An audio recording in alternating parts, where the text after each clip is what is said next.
노후 빈곤율 전 세계 1등이죠.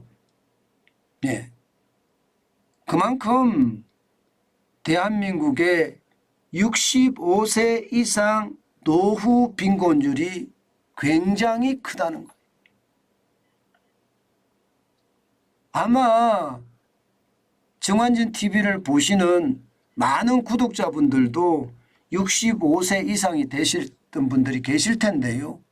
여기에 빈곤율이 얼마나 높아졌으면 이게 심각하다. 전 세계에서 가장 심각하다. 이런 얘기가 나올까요? 저는 노후 빈곤을 피하는 방법은요. 제일 중요한 게요. 저는 일을 하라.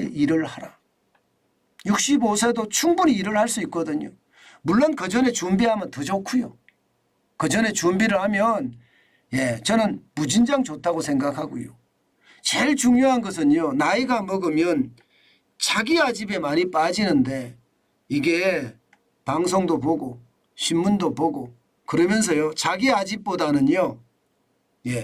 이게 위아더 월드라고 해야 되나요? 함께 하는 것, 동행하는 것 이거를 많이 배워야 됩니다. 그러면요. 자연스럽게 저는 늦게까지 일할 수 있다고 생각해요. 늦게까지 일할 수 있다는 건 여러분 결국이요. 결국 노후 빈곤을 피할 수 있는 저는 핵심적인 방법이 될 거라고 생각을 합니다. 그만큼 말입니다. 움직이는 것. 제가 늘 말씀드리는 게 서 있으면 땅이지만 움직이면 길이 된다고 하잖아요. 저는 그 말을 제 좌우명처럼 생각하고 삽니다. 그렇기 때문에 나이가 먹어도요. 저는 이제 50대 중반을 넘어섰거든요. 그러면 저도 60대 중반 가서 일할 거냐? 저는 일을 할 것 같거든요. 그만큼 말입니다. 건강을 챙겨가면서 60대 중반이 넘어서도 일할 수 있는 그런 체력을 만드는 것 굉장히 중요하다고 생각합니다.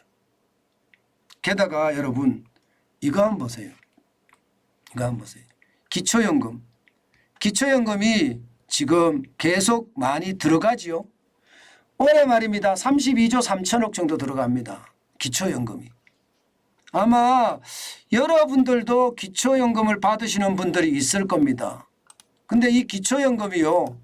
윤석열 정부의 지금 뭐라고 해야 되나요?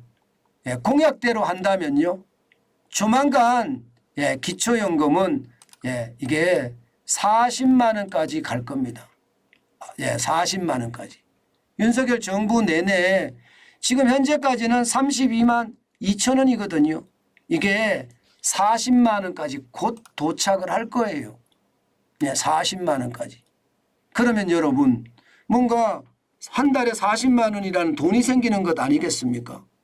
여기에다 국민연금 있잖아요. 국민연금. 그리고 내가 일을 조금 하면 충분히 나이가 먹어도 빈곤하지 않다. 저는 그렇게 생각합니다. 나이가 먹어도. 이게 일하지 않고 그냥 요즘은 말입니다. 자식 세대가 부모를 봉양할 힘이 없어요. 왜냐고요? 아니 뭐 기본적으로 말입니다. 너무나 많은 게 올라갔습니다. 너무나 많은 게.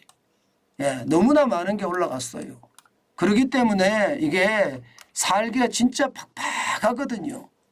그래서 진짜 힘들다는 이야기를 많이 하는데 뭐 핵심은요. 그래도 뭐 재정이 많이 들어가기는 하나 40만 원까지 올라간다고 하니까 좀 더 좋아지는 그런 모양새 저는 충분히 일어날 수 있다고 생각합니다. 노인 빈곤율이 우리나라는 진짜 심각하거든요. 전 세계 1등이니까 이게 뭐 얼마나 심각하겠습니까? 노인 빈곤율 자체가. 저는 여러분 노인 빈곤율을 보면요. 누구나 놀랍니다. 대한민국에 노인 빈곤율이 이렇게 많아서 되나 저는 그런 생각이 들어요. 왜냐고요? 여러분도 알다시피 대한민국에 많은 분들 베이비 부모 세대들이잖아요. 열심히 일했습니다. 그런데 노인 빈곤율이 지금 OECD 1등입니다. 43.4%. 라트비아가 39%고요. 에스토니아가 37.6%입니다. 호주나 미국이나 일본은 20%대고요. 영국은 15.5%, 프랑스나 덴마크는 4.4%나 3.3%입니다. 굉장히 낮잖아요. 그런데 우리 노인 빈곤율이 43.4%. 물론 여기에는 이게 이유가 있습니다. 이유가. 우리는 부동산 중심의 자산을 많이 가지고 있어요. 자산을. 그런데 OECD에서 이게 조사할 때는 자산은 여기에 포함시키지 않습니다. 그렇기 때문에 노인 빈곤율이 우리가 굉장히 높게 나타나는 것도 사실인데요. 이게 자산을 빼면 그래도 좀 줄어듭니다. 그렇다고 해서 세계적인 G7 국가 중에서는 그래도 꼴등입니다. 꼴등. 1등이죠. 1등. 꼴등이 아니라 1등. 제일 많습니다. 그만큼 심각하다는 이야기죠. 그래서 이게 제가 봐서는요. 정부가 이 자산 말입니다. 노인의 자산. 자산을 어떻게 해 줄 것인가. 여기에 대한 고민이 좀 많아야 될 것 같아요. 여기에 대한 고민. 예를 들어서 말입니다. 이게 고령자 공공신탁제도 지금 국민연금에서 도입한다고 하거든요. 국민연금에서. 이게 일반적으로 공공신탁은 성인인 발달장애인 대상으로 하잖아. 성인인데 발달장애인을 대상으로 공공신탁제도를 운영을 하고 있는데 이 고령자한테도 이제 운영을 해야 돼요. 고령자에게도. 고령자에게도 운영을 하면요. 노인들이 가지고 있는 자산 있잖아요. 자산. 이 자산을 지켜갈 수 있는 것은 충분히 되고요. 또 공공신탁제도, 고령자 공공신탁제도에 돈을 일단 맡겼다면요. 이것은요. 다른 부채 어떤 것이 들어와도 이게 손 못 댑니다. 손 못 대요. 쉽게 말하면 노령자 공공신탁제도가 지금 저는 우리나라 같은 경우 빈곤율이 이만큼 높기 때문에 끔찍한 노인 빈곤도를 피하려고 한다면 저는 공공신탁제도를 빨리 도입해야 된다고 생각합니다. 아마 도입할 것 같아요. 왜냐하면 국민연금이 이게 용역을 줬습니다. 조달청을 통해서 말입니다. 공공신탁 사업 모델 도입 필요성에 대한 검토 작업을 시작을 했어요. 그것을 생각하면 결국은 준다는 이야기거든요.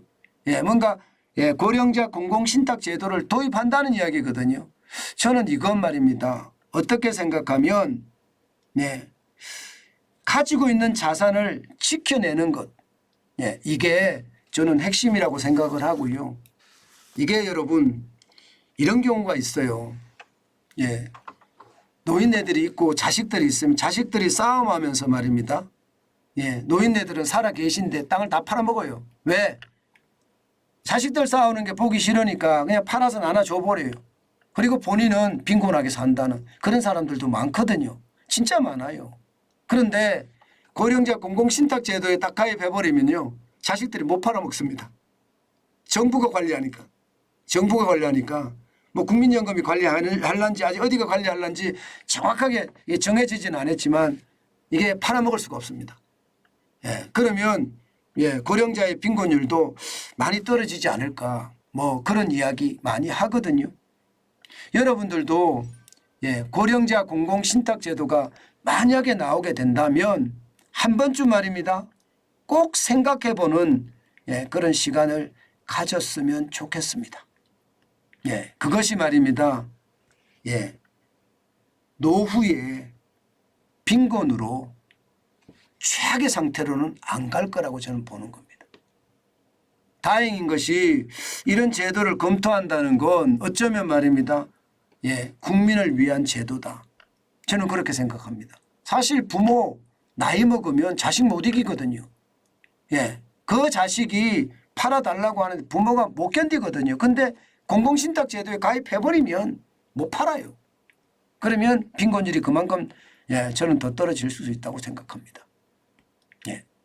아마 여러분들도 저도 마찬가지인데요. 저도 나이가 먹어가니까 그때가 되면 반드시 저도 시장을 볼 생각이고요. 고령자 공공신탁 제도가 나오면 저도 관심을 가지고 볼 생각입니다.